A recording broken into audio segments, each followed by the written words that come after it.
On October 7th, the deadliest assault in Israel's history shook the world. Hamas stormed across the border, murdering civilians, taking hostages, and plunging Gaza and Israel into war.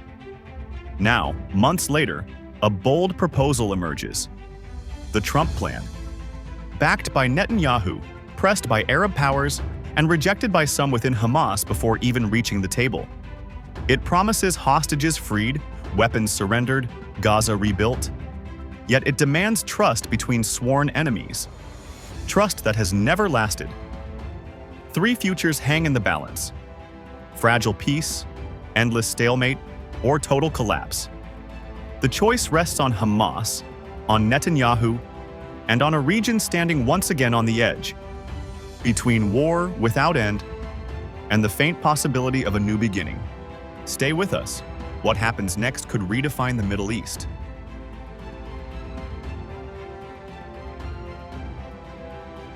October 7th, the day everything changed. On October 7th, 2023, Israel faced the deadliest assault in its modern history. Hamas launched a surprise attack that tore through defenses and, within hours, left entire communities in ruins. Innocent civilians were massacred in their homes. Families torn apart, with hundreds of men, women, and children dragged into Gaza as hostages. Scenes of horror that shocked the world and pushed Israel into an unprecedented military response. But Hamas's refusal to release the hostages shut down any immediate chance of peace, prolonging a cycle of pain and retaliation. As the war raged, several nations, especially across Europe, moved to recognize a Palestinian state, pressing for a political way out of the conflict. And then, an unexpected proposal emerged: President Donald Trump's peace plan. Already endorsed by Prime Minister Netanyahu, it promises a new path forward. But the question remains: will it mark the beginning of peace, or just another pause in an endless war? The Washington announcement. In Washington, an announcement that reverberated across the Middle East. Donald Trump, back at the center of world politics, unveiled his plan to end the Gaza war. Alongside him, Prime Minister Benjamin Netanyahu declared his full support, hailing the plan as consistent with Israel's key objectives: freeing the hostages, disarming Hamas, and ensuring Gaza could never again be a threat.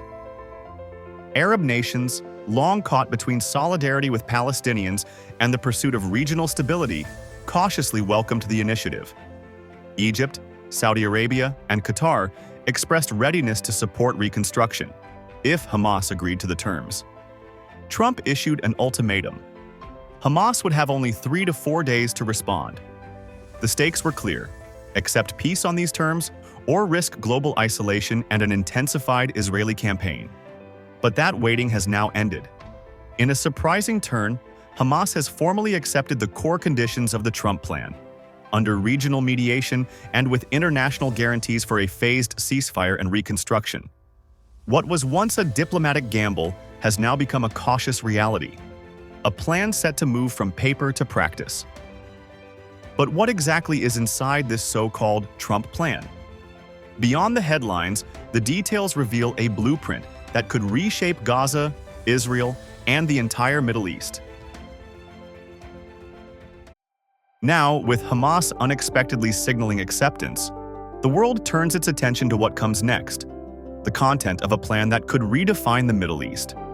The Trump plan, first presented as a bold roadmap to end the Gaza war, outlines a multi-phase process aimed at transforming the region from conflict to cooperation.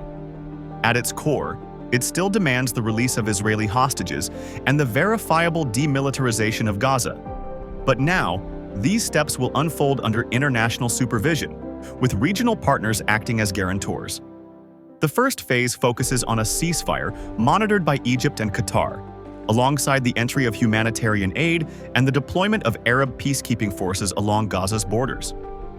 In the second phase, Israel would progressively withdraw its troops from central Gaza, while Hamas would hand over its heavy weaponry to a multinational security council formed by Egypt, Jordan, and the United States. In exchange, Washington has pledged billions in reconstruction funds, with Gulf nations expected to lead investment in housing, infrastructure, and energy. European partners have also expressed readiness to provide diplomatic recognition and economic aid once disarmament milestones are verified. Only weeks ago, analysts dismissed it as impossible. But Hamas's conditional approval has now turned theory into fragile reality. Still, challenges loom large. Trust is fragile, and every step requires verification. Even a single violation, a rocket, an airstrike, a misstep, could send the entire process back into chaos. Trump's supporters call it the boldest peace initiative in decades. His critics warn it cements U.S. dominance in the region under the banner of peace. For now, the Trump plan has entered its most delicate stage, not in the speeches of leaders, but in the fragile choreography of guns being silenced, borders reopening, and lives being rebuilt one promise at a time. Netanyahu's calculations. Benjamin Netanyahu stands at the center of the storm. He embraced Trump's plan abroad, but at home, he faces a coalition on the verge of breaking if it points toward a Palestinian state. Yet the plan's survival depends not only on Israeli politics but on Hamas. Now, with Hamas's acceptance on the table, Netanyahu faces an entirely new test, not of negotiation, but of implementation. The focus shifts from diplomacy to control, from words to actions on the ground. Inside Israel, Netanyahu walks a tightrope. Hardliners threaten to bolt. Centrists call for pragmatism, and the public demands above all the return of the hostages. Many in his right-wing bloc see any withdrawal as a betrayal, while moderates view this fragile peace as Israel's only path out of perpetual conflict. For Netanyahu, the challenge is no longer gaining approval, it's maintaining it. Each step toward demilitarization must satisfy Washington, calm the streets of Tel Aviv, and hold together a coalition already stretched to its limit.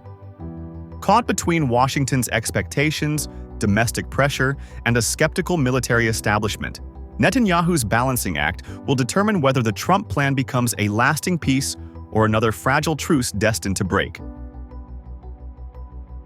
Hamas's gamble. In Gaza, Hamas faces a decision that could define not only its future, but the credibility of the peace itself. This is not a government at a table, but a militant group long branded as a terrorist organization by the United States, the European Union, and much of the Arab world. Its history is written in violence, suicide bombings, kidnappings, and the massacre of civilians on October 7th, the deadliest attack in Israel's history. The scars of that day still shape every negotiation that follows. Inside Hamas, deep divisions remain. Its political wing, cornered by years of sanctions and isolation, sees negotiation as a means of survival. Its military commanders, still armed and defiant, see any disarmament as surrender. And for the civilians of Gaza, caught between occupation and extremism, the choice is not about politics, but about survival itself. Regional powers now act as both mediators and pressure points. Egypt, Qatar, and Saudi Arabia have pushed Hamas toward acceptance, not out of sympathy, but exhaustion. For them, peace means stability. Continued defiance only invites chaos. Billions in aid and reconstruction depend on Hamas doing what it has never done before, laying down its weapons. Hamas now stands at a crossroads of its own making. Its conditional acceptance of the Trump plan is not seen as repentance, but as strategy, a move forced by isolation and fear of irrelevance. The coming months will test whether Hamas can restrain its violent ideology long enough to govern, or whether its true nature will once again plunge Gaza into darkness. With Hamas's acceptance now official, the spotlight shifts across the region, to the Arab capitals and global powers that must now turn signatures into stability. Egypt, long a mediator between Israel and Gaza, sees itself as the gatekeeper. Its control of the Rafah crossing remains key, this time not for pressure, but for supervision. Egyptian officers now coordinate directly with U.S. envoys and Qatari diplomats to monitor the first stages of the ceasefire. Saudi Arabia, meanwhile, welcomes the deal as an opportunity to reshape its role in the region. For Riyadh, this is not just about Gaza. It's a diplomatic test that could accelerate normalization with Israel under Arab terms rather than Western ones. Qatar, once accused of sheltering Hamas's leadership, now finds itself in the unusual position of guarantor. Doha now coordinates reconstruction logistics and prisoner exchanges, using its influence with Hamas to ensure compliance. What was once back-channel diplomacy is now open coordination, a role that elevates Qatar's standing across the Arab world. In parallel, the United Arab Emirates and Jordan have begun supporting U.S. logistics and funding civilian infrastructure in Gaza, signaling that Washington's alliance network is once again operating in unison after years of division. In the West, Europe accelerates its recognition of a Palestinian state, aligning for once with U.S. policy rather than opposing it. Washington, now acting through a joint Arab-American coordination task force, calls this the most comprehensive peace effort since Camp David. On this regional chessboard, alliances are being redrawn. From Cairo to Riyadh, from Doha to Washington, every player moves carefully, aware that a single miscalculation could collapse the most fragile peace the Middle East has seen in decades. Scenarios ahead. The Trump plan has moved beyond words and into action. Its destiny now unfolds in real time, balanced between fragile progress and the risk of collapse. The outcome could still branch into three distinct paths, each with its own promise, peril, and consequence. Scenario 1. A fragile peace in motion. The first scenario, now underway, sees Hamas honoring its commitments while Israel begins a gradual withdrawal. Hostages are being released in coordinated stages, and international funds are flowing into Gaza under Arab and UN supervision. Schools, hospitals, and homes are rising again from the ruins. Yet such peace remains delicate, dependent on trust between enemies who have broken promises before. A single rocket, a single misstep could unravel the entire framework. Scenario 2. The stalemate returns. The second scenario haunts every negotiation: stalemate. Progress slows, political factions clash, and mistrust quietly erodes cooperation.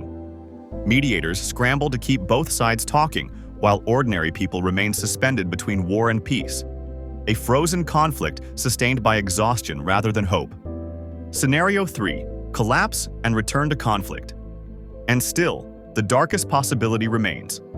If Netanyahu's fragile coalition implodes, or if extremist factions on either side sabotage the ceasefire, the plan could shatter overnight. Rockets would fly again, airstrikes would return, and civilians, once more, would pay the price. The cycle of war would resume, dragging the region back into chaos. Three scenarios. One fragile present. The decisions made in these days will define not only the future of Gaza and Israel, but the credibility of peace itself in the Middle East. A region on the edge. From the terror of October 7th to the halls of Washington, this conflict has crossed borders, shattered lives, and tested the limits of diplomacy. The Trump plan offers a blueprint, one that could bring hope or fuel further despair. For Hamas, for Netanyahu, for Arab and Western powers alike, the decisions made in these days will shape generations to come. Peace in the Middle East has always been fragile, always elusive. Today, the region stands once again on the edge, between war without end and the faint possibility of a new beginning. Thank you for joining us on this journey. Leave your reflections below, subscribe to the Geography channel for more geopolitical explorations, and share this video to expand the discussion.